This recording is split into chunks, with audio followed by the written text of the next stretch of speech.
কি, বাঁদিকে ভারত মাতা কি।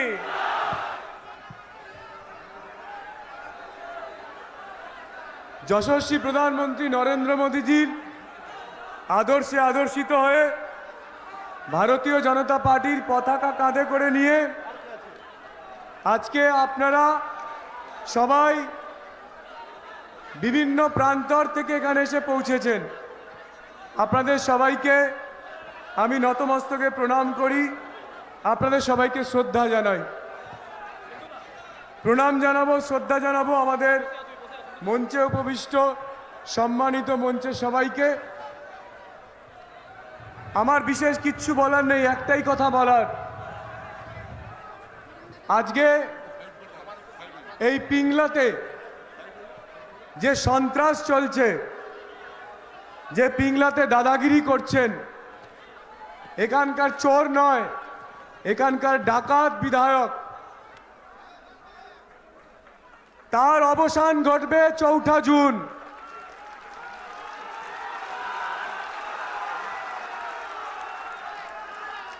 আর সেইটা করবেন আপনারা। আপনারা যারা এখানে আছেন, আপনারা বুথে লড়াই করবেন, আপনারা নতুন সমাজ গড়বেন, আপনারা মানুষকে বাঁচাবেন। আমরা যারা মঞ্চের ওপরে আছি, আপনারা যারা ওখানে আছেন, আপনাদের সঙ্গে আমাদের কোনো পার্থক্য নেই। আমরা সবাই ভারতীয় জনতা পার্টির কর্মী, আমরা সবাই মোদিজির সৈনিক। আগামী 2 সপ্তাহ 3 সপ্তাহ আমরা জীবন দিয়ে লড়াই করব। সেই লড়াই করে আমরা আমাদের ঘাটাল লোকসভায়, আমাদের পিংলা বিধানসভায় মোদিজির সুশাসন প্রতিষ্ঠিত করব। এই অঙ্গীকার নীতি আজকে আপনারা সবাই এসছেন, আমিও এসছি। এবং আপনাদেরকে একটা গ্যারেন্টি দিই যে মোদিজির গ্যারেন্টি, শুভেন্দুদার গ্যারেন্টি।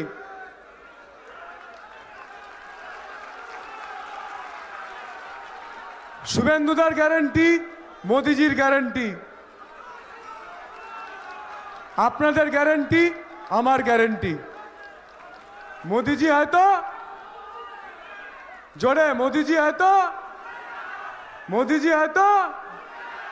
বাস একটা মন্ত্র, আমাদের মাথায় ভগবান আছে মোদিজি, আর আমাদের বাংলায় যার রণকৌশলে, যার নেতৃত্বে আমরা এই বাংলাকে সোনার বাংলা করব, আমরা এই ঘাটাল লোকসভায় জয় করব, তিনি হলেন আমাদের ওখানে বসে আছেন, আমাদের সবার মধ্যমণি, আমাদের সবার দাদা, আমাদের ভালোবাসা, আমাদের হৃদয়। আমাদের জেলা সভাপতি মাননীয় তন্ময় দাস মহাশয়ের নেতৃত্বে এবং আমাদের শুভেন্দু দাদার রণকৌশলে আমরা এই ঘাটাল লোকসভায় ৪ঠা জুন জয় করার পরে আজকে বিজয় সংকল্প, সেই দিনকে আমরা বিজয় মিছিল বার করব।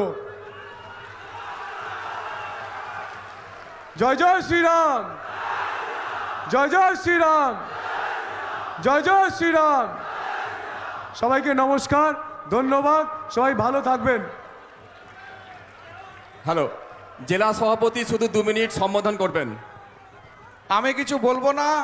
আমাদের মধ্যে উপস্থিত হয়েছেন পশ্চিমবঙ্গ বিধানসভার বিরোধী দলনেতা, আমাদের আবেগ, আমাদের ভরসা, আমাদের ভালোবাসার মানুষ। সুখ দুঃখে যাকে ডাকলেই আমরা পাশে পাই, যাকে দেখে আমরা এগিয়ে চলার পথ খুঁজে পেয়েছি। এবং পশ্চিমবঙ্গের মুখ্যমন্ত্রীকে, যিনি কম্পার্টমেন্টাল মুখ্যমন্ত্রী বানিয়েছেন, এবং যে মুখ্যমন্ত্রী মমতা বন্দ্যোপাধ্যায়কে 1956 ভোটে হারিয়েছেন, যিনি পশ্চিমবঙ্গের মুখ্যমন্ত্রীকে প্রাক্তন মুখ্যমন্ত্রী বানাবে সেই অঙ্গীকার নিয়েছেন, এবং আমরা তার সাথে আছি। আমাদের মধ্যে বক্তব্য রাখতে আসছেন আমাদের সকলের নেতা, আমাদের প্রিয় মাননীয় শুভেন্দু অধিকারী মহাশয়। সবাই দাঁড়িয়ে জোরে হাততালি দিয়ে স্বাগত জানাবেন। ভারত মাতা কি, ভারত মাতা কি। শুভেন্দু দাস জিন্দাবাদ, শুভেন্দু দাস জিন্দাবাদ। শুভেন্দু দা এগিয়ে চলুন, আমরা তোমার সাথে আছি। ধন্যবাদ।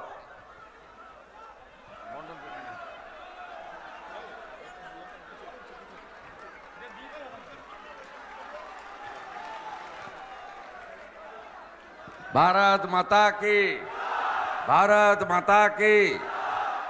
সমবেত রাষ্ট্রবাদী দেশপ্রেমিক গণদেবতা জনতা জনার্দন,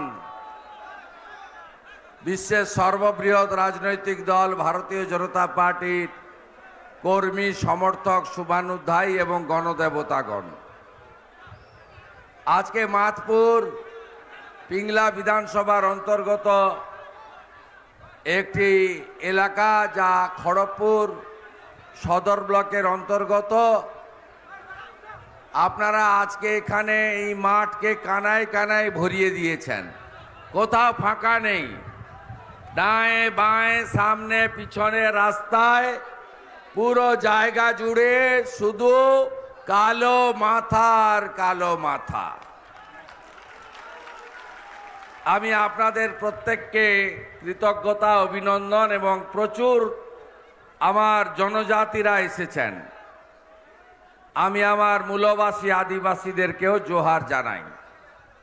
সংবাদ মাধ্যমের বন্ধুরা এসেছেন, আমাদের এই বিরাট মাপের বিজয় সংকল্প সভা রাজ্যের কোনায় কোনায়, ঘাটাল লোকসভার কোনায় কোনায় তারা পৌঁছে দেওয়ার কাজ করছেন।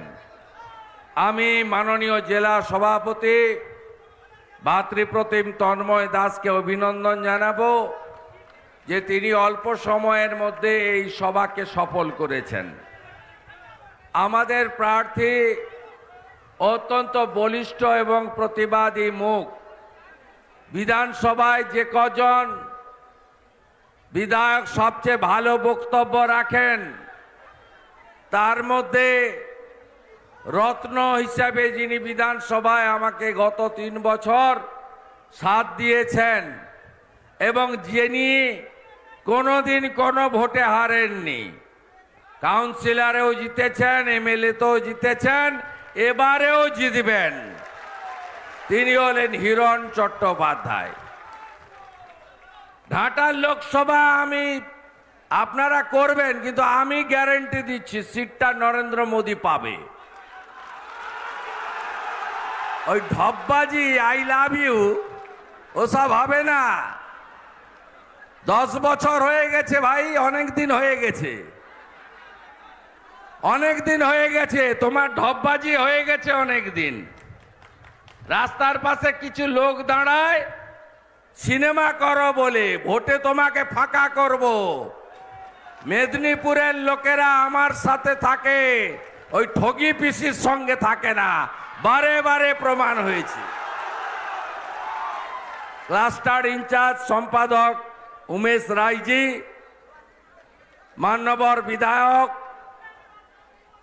আমাদের দলিত নেতা শীতল কাপাট, জেলার ইনচার্জ বিজন মিত্র, জেলার কো ইনচার্জ সাহেব দাস, প্রাক্তন জেলা সভানেত্রী আমাদের অন্যতম নেত্রী শ্রীমতী অন্তরা ভট্টাচার্য, শ্রী রতন দত্ত প্রাক্তন জেলা সভাপতি, রাজ্য কমিটির সদস্য সিন্টু সেনাপতি, দুলাল মাইতি লোকসভার কনভেনার, এছাড়াও জেলা কমিটির তন্ময় ঘোষ, অমূল্য মাইতি, অজয় প্রধান, সৌমেন মিশ্র, অখিল ঘোড়াই, তনুশ্রী সাঁতরা, গৌতম ব্যানার্জি, গোবিন্দ দাস এবং মণ্ডল সভাপতি যারা দিন রাত কাজ করেন অত্যাচারীদের বিরুদ্ধে, বিজয় সেন, নিতাই ভূঁইয়া, চন্দন চক্রবর্তী, জগন্নাথ সিং, স্বপন মাইতি সহ সম্মানিত মঞ্চ।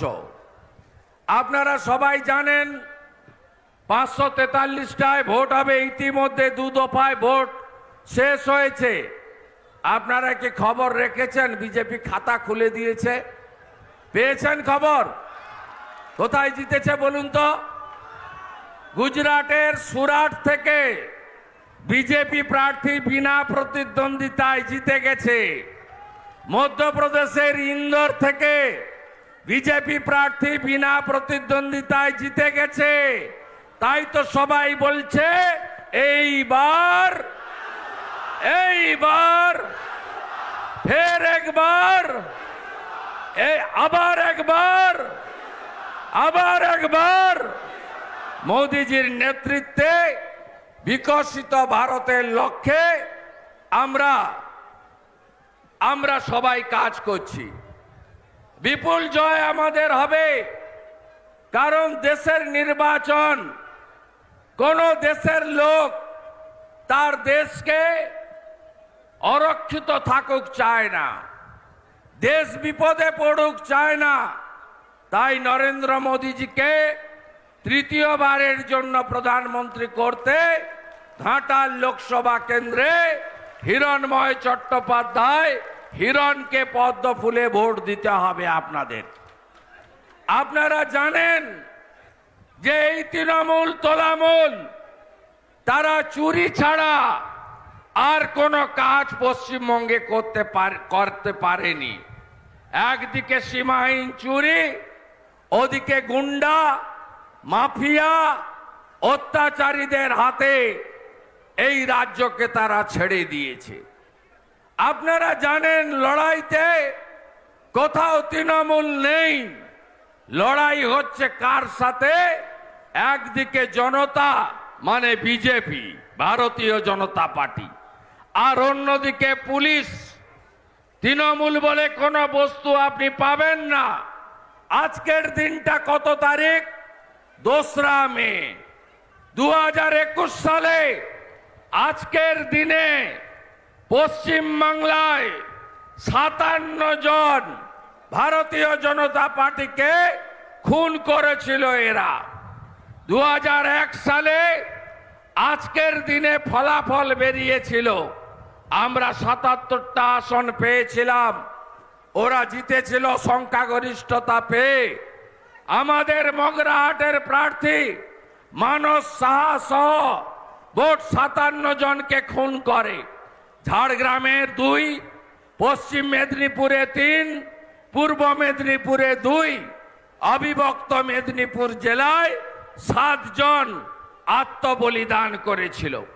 2021 সালের পরে 15টা রাজ্যে ভোট হয়েছে। শেষ ভোট হয়েছে ছত্তিশগড়, মধ্যপ্রদেশ, রাজস্থান, তেলেঙ্গানা, মিজোরামে। আপনি কোথাও দেখবেন না ভোটের পরে সন্ত্রাস হয়, ভোটের পরে ঘর ছাড়া হয় লোক, পার্টি অফিস ভাঙা হয়, খুন করা হয় মাইনরিটিদেরকে, শিডিউল কাস্টদেরকে, শিডিউল ট্রাইবদেরকে, মহিলাদের পর্যন্ত ছাড়ে না। এই পশ্চিমবঙ্গে যদি হিংসা বন্ধ করতে হয়, এই দুর্বৃত্তদের পার্টি তৃণমূলকে 25 মে ঘাটাল লোকসভা কেন্দ্রে হারাতে হবে। আজকের দিনে যেমন দুঃখের অতীত আছে, তেমনি মেদিনীপুরের জয়যাত্রা আছে। আজকে নন্দীগ্রামের ফলাফল বেরিয়েছিল ভোট গণনাতে। আমাকে হারানোর জন্য এই ঠগি পিসি কলকাতা থেকে এসে নন্দীগ্রামে দাঁড়িয়েছিলেন। 1956 ভোটে আজকের দিনে মমতা ব্যানার্জি আমার কাছে হেরেছে, হেরেছে, হেরেছে। আজ 2রা মে। তাই আপনাদের আমি বলতে পারি, এই মেদিনীপুর সব সময় লড়াই করে সামনে থেকে। এই মেদিনীপুর মাথা নত করতে জানে না, তাই এই ঠগি পিসি চিৎকার করে বলছে মেদিনীপুর গদ্দারদের জায়গা। তাই কি মেদিনীপুর কি গদ্দারদের জায়গা? মেদিনীপুর বিদ্যাসাগরের জায়গা, মেদিনীপুর ক্ষুদিরাম বোসের জায়গা, মেদিনীপুর মাতঙ্গিনী হাজরার জায়গা, মেদিনীপুর তাম্রলিপ্ত জাতীয় সরকার তৈরি করা সতীশ বাবু, সুশীল বাবু, মুখ্যমন্ত্রী হওয়া অজয় মুখার্জির জায়গা। বদলা নেবেন না? এই গাঁয়ের ছেলে, আপনারা আমার সঙ্গে গাঁয়ের লোকরা থাকবেন না? এই হেলিকপ্টার চড়া পিসিআর ভাইপো ফ্ল্যাট বাড়িতে থাকে, এ আপনাদের দুঃখ কষ্ট বোঝে? বোঝে না। সেই জন্য পিংলা মাতপুরের গ্রামে গ্রামে যুবকরা পরিযায়ী শ্রমিক হয়ে বিজেপি শাসিত রাজ্যে যায়। কাজ নেই এখানে, শিল্প নেই এখানে। এখানে মমতা ব্যানার্জি ভাতা, ভিক্ষা আর ভর্তুকি দিয়ে রাজ্য চালান। আপনি ভাবতে পারেন এই রাজ্যে মাধ্যমিকে 4 লক্ষ ছাত্রছাত্রী কমে, উচ্চ মাধ্যমিকে 2 লক্ষ ছাত্রছাত্রী কমে, 8200 স্কুল বন্ধ হয়েছে। আজকেও মাধ্যমিকে 1.5 লক্ষ ছেলে মেয়ে পরীক্ষায় ফেল করেছে, অকৃতকার্য হয়েছে। হবে নাটা কেন? এই পিসির ঠেলায় মিড ডে মিলের টাকা চুরি করার জন্য, মিড ডে মিলের চালগুলো চোরা তৃণমূল যাতে খায় তার জন্য বছরে 12 মাসের 8 মাস তো স্কুল বন্ধ করেই রাখে। শুধু বন্ধ, কিন্তু মিড ডে মিলের চালটা তুলে নিচ্ছে, ঝাড়া হয়ে যাচ্ছে। মিড ডে মিলের রান্নার টাকাও ঝাড়া হয়ে যাচ্ছে। আর যেখানে যা হবে পিসি হেলিকপ্টার করে নামবে আর মিড ডে মিলের টাকা থেকে চেক বিতরণ করবে সমস্ত মানুষকে, বলবে আমি তোমাদের সাহায্যকে দিলাম। রামপুরহাটের বকটুইতে যে মুসলমান মহিলা শিশুদের পুড়িয়ে মারা হয়েছিল তাদের চেক দিয়েছে মিড ডে মিলের টাকা থেকে। হিঙ্গলগঞ্জে সুন্দরবনে কম্বল বিতরণ করতে গেছিল মুখ্যমন্ত্রী, সেখানেও মিড ডে মিলের টাকা থেকে কম্বল বিতরণ হয়েছে। করমণ্ডল এক্সপ্রেসে দুর্ঘটনা ঘটেছিল বালেশ্বরে, আপনারা জানেন। বহু মানুষ মারা গেছে, বহু মানুষ আহত হয়েছে। তাদেরকে 20,000 টাকা করে সাহায্য দিয়েছেন নেতাজি ইন্ডোরে। 20,000 টাকা দেওয়ার জন্য ডেকে নিয়ে গেছে নেতাজি ইন্ডোরে, সেটাও মিড ডে মিলের টাকা থেকে। তাহলে শিক্ষাটা হবে কোথায়? কোনো নিয়োগ নেই, শিক্ষক শিক্ষিকা নিয়োগ নেই, পড়াশোনা লাটে, কেউ উচ্চ শিক্ষা নিতে চায় না। অলরেডি বাংলা থেকে কমার্স উঠে গেছে, এবারে সায়েন্সও উঠে যাবে। ইঞ্জিনিয়ারিং কলেজেও কেউ ভর্তি হতে চায় না। কেন চায় না? তার কারণ চাকরি নেই। এই মুখ্যমন্ত্রী কর্ম বিনিয়োগ কেন্দ্রে তালা লাগিয়েছেন। সিপিএম রেখে গেছিল 1 কোটি বেকার, ইনি করেছেন 2 কোটি বেকার। এই মুখ্যমন্ত্রী কি বলছেন? দুটো কথা, আর তো বাকি শুধু মিথ্যা কথা।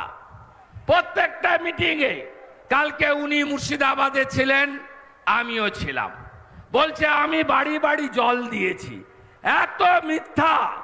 আরে এটা তো জল জীবন মিশন, নরেন্দ্র মোদী স্কিম, হর ঘর নল সে জল। বলছে আমি আপনাদের রেশন দিই। আরে রেশন তো নরেন্দ্র মোদীজি চালু করেছেন। মাথা পিছু 5 কেজি চাল বা গম, চাল বা আটা আজকে 7 কোটি লোক পশ্চিমবঙ্গে পায়, দেশে 82 কোটি লোক পায়। আর কি বলছে? মুসলমানদের ভয় দেখাচ্ছে, কারণ মুসলিমদের শিক্ষা, স্বাস্থ্য, কর্মসংস্থান এটা উনি দিতে পারেননি। শুধু মুসলিম কেন, কাউকেই দিতে পারেননি। তাই বলছে এনআরসি হবে, আপনাদের বিজেপি এলে তাড়িয়ে দেবে। 18টা রাজ্যে বিজেপি সরকার আছে, একটা মুসলমানের নাম বলতে পারবেন যাকে তাড়িয়ে দেওয়া হয়েছে? হ্যাঁ, বিজেপি গুন্ডাদের দমন করে, তার জাত ধর্ম দেখে না।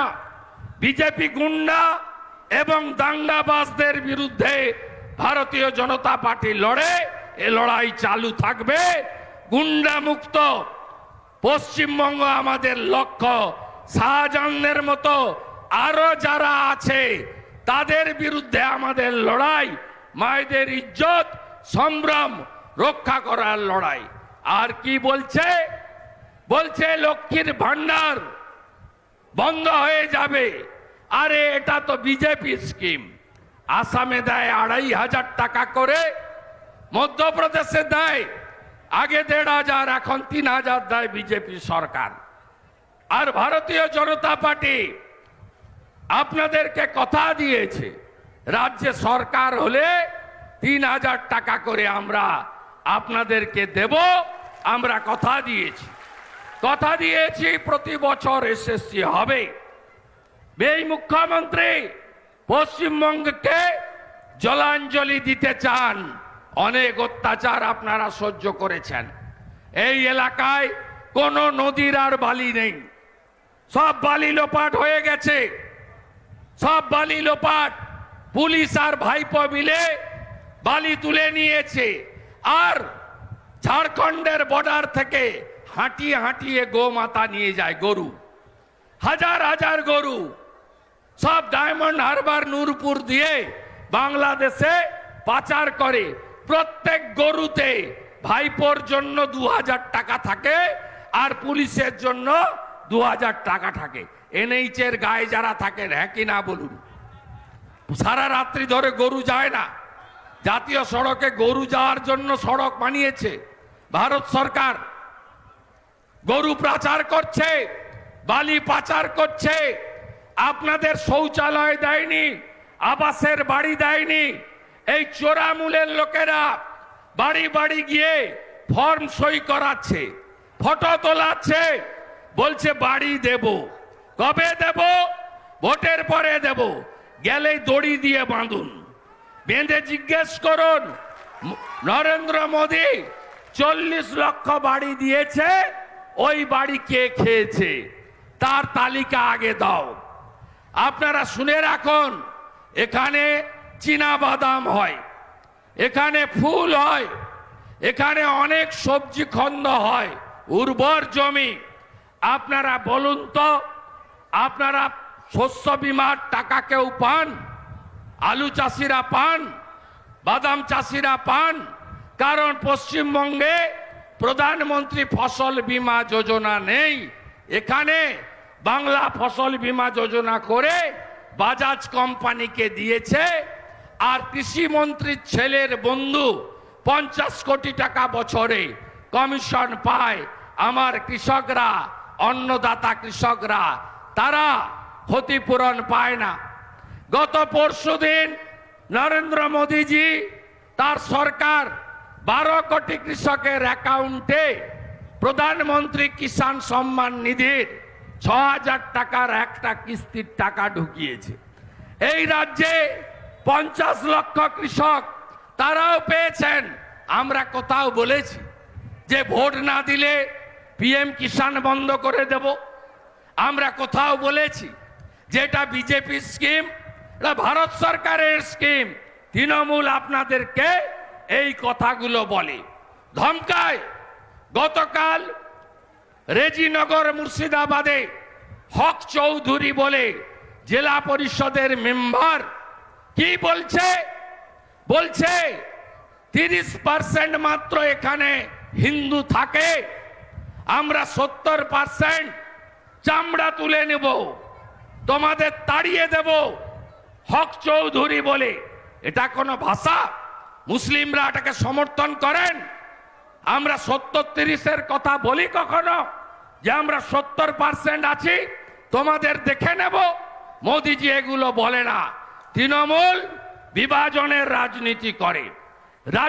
রাজীব শেখ বলে আরেক নেতা চাপড়ার, বলছে যে কোন মুসলমান যেন বিজেপির পোলিং এজেন্ট না হয়, পতাকা যেন না ধরে।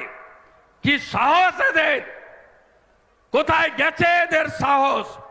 এদের এক নেতা, রানীনগরের অঞ্চল সভাপতি, কালকে ডোর ক্যাম্পেনিং করতে গিয়ে বলছে সাগরদিঘি উপনির্বাচনে কংগ্রেস জিতেছিল, লক্ষ্মীর ভান্ডার বন্ধ করেছি, এখানেও বন্ধ করে দেব না। ভোট পেলে একটা মা, একটা দিদি, একটা বোনের লক্ষ্মীর ভান্ডার কেন কেন্দ্র রাজ্য সরকারের কোন স্কিম বন্ধ করার ক্ষমতা কোন নেতা নেত্রীর নেই। কান খুলে শুনে রাখুন। আপনার বাপের বাড়ির টাকা, সরকারের ট্যাক্সের টাকা, আপনাদের এইগুলো প্রতিবাদ করতে হবে ভোটের দিন। আর এখানকার সাংসদ কতদিন হয়েছে তার বয়স? 10 বছর তো আপনারা জানেন পার্লামেন্ট 100 দিন হয় বছরে, 10 বছরে 1000 দিন পার্লামেন্ট। 10 দিন গেছে এই বেটা, 10 দিন গেছে পার্লামেন্টে। এর বক্তৃতা ওই পার্লামেন্ট বন্ধ হওয়ার আগে 1.5 মিনিটের একটা বক্তৃতা করে যে আমার ঘাটার মাস্টার প্ল্যান চাই, দিয়ে রেকর্ড করে ছেড়ে দেয়। মিথ্যা কথা। 10 বছরে কাজ করেনি। এমপি ল্যাডের যে 50 কোটি টাকা 2 বছর কোভিডে বন্ধ ছিল, 2 বছর বাদ যাবে। 40 কোটি টাকা, তার আগে 3 কোটি ছিল, আর একটু হয়তো কম হবে, 36-37 কোটি টাকা ইনি পেয়েছেন। আপনি শুনে রাখুন, 8% করে কমিশন খেয়েছে এই সাংসদের প্রতিনিধিরা। আর সোলার আলো ছাড়া ইনি অন্য কোনো আলো জ্বালাতে জানেন না, ওখান থেকে ভালো মাল পাওয়া যায়। এই সাংসদ বছরে আপনি কবার দেখেছেন? পিংলা বলুন তো, কবার দেখেছেন আপনার 10 বছরে? দেখেছেন? খেলা মেলা দেখেছেন? কোনদিন দেখেছেন? খুব বেশি জল উঠলে উনি ঘাটালে আসেন, শান্তি নিয়ে, সিপাহী নিয়ে। কেন আসেন? ছবি তুলতে আসেন, তু খিঁচ মেরি ফটো। যেমন মমতা ব্যানার্জি এসেছিলেন 22 সালে, শুকনো ডাঙায় দাঁড়িয়ে আছেন, জল নেমে গেছে, হঠাৎ করে চটি খুলে নেমে পড়লেন জলে। কেন? পা ভেজাবো, ছবি উঠবে, আর ছবিটা দেখিয়ে বলবো মা মাটি মানুষ, আমি তোমাদের প্রতিনিধি। এই সাংসদকে ভোট দেবেন। ইনি এনামুল যে গলু পাচার করেছেন, তার ভাই পিন্টু দুবাইতে লুকিয়ে আছেন, তার অ্যাকাউন্ট থেকে 5 কোটি টাকা ভারবেলি নিয়েছেন, আর 65 লক্ষ টাকা অ্যাকাউন্ট ট্রান্সফার হয়েছে। একটা টিভি চ্যানেলে বলছিলেন ইন্টারভিউতে, আমি তো জানি না কিসের টাকা, আমি তো 1 বছর পরে ফেরত দিয়েছি। আপনার ঘর থেকে আমি চুরি করব, আপনার হার আংটি চুরি করব, আপনার গরু খুলে নিয়ে পালাবো, যখন বিপদে পড়বো বলবো তুমি তোমার এই 1.5 ভরির হারটা ফেরত নাও। এটা হয় কোনোদিন দেশে? আপনাদের ঘাটাল বিদ্যাসাগরের জেলা, এখানে সবাই প্রণাম করতে আসে। আজকে বলুন, এই রকম একটা সাংসদকে তৃতীয়বারের জন্য জেতাবেন? কিছু মিডিয়া চ্যানেল একটা বিড়ালকে বাঘ করে দেখাচ্ছে। এদের অন্য জিনিস আছে, এদের অন্য ব্যবসা আছে, টিআরপি বাড়াতে হবে। আপনার গাঁয়ের লোকের কি হবে? গাঁয়ের লোকের এতে কিছু হবে না। আর আমি বলছি